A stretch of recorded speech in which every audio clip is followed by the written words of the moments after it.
Assalamu alaikum, barka da fatan kowa yana cikin ƙoshin lafiya. Hallo dai, sunana Muhammad Abdul, shugaban sashi na bangaren fina-finai, nake cewa barka da warhaka da fatan kowa yana cikin ƙoshin lafiya.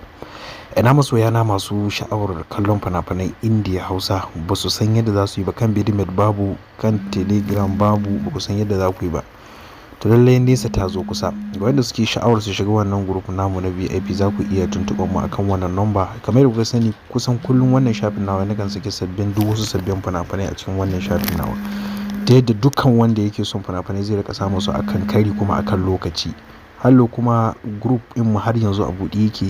Group din mu group din mu na VIP buɗe yake ga masu sha'awar su shiga wannan group namu. Za ku iya tuntuɓa ta akan wannan number kaɗai. Wannan number ita kaɗai nake amfani da ita. Kada ka bari wai ka je ka yi ma wani magana ba ni ba. Lalle wannan number ita kaɗai ce number ta, da ita kaɗai nake aiki. Za ku iya kira domin ku ji ƙarin bayani, ko kuma ku yi min magana ta kan WhatsApp ko kuma kan Telegram, ku ji yanayin yadda tsare-tsaren mu suke, ta yadda za ku iya mallakan duk wasu sabbin fina-finai idan muka saka. Kamar yadda kuka sani, idan kuka duba wannan shafin nawa, duk fim ɗin da na yi muku tallarsa, to ba shakka wannan fim ɗin na tabbatar da ingancinsa kuma na tabbatar da fassarar tashi. Sunana Muhammad Abdul, shugaban sashe na bangaren fina-finai, nake cewa assalamu alaikum wa rahmatullah.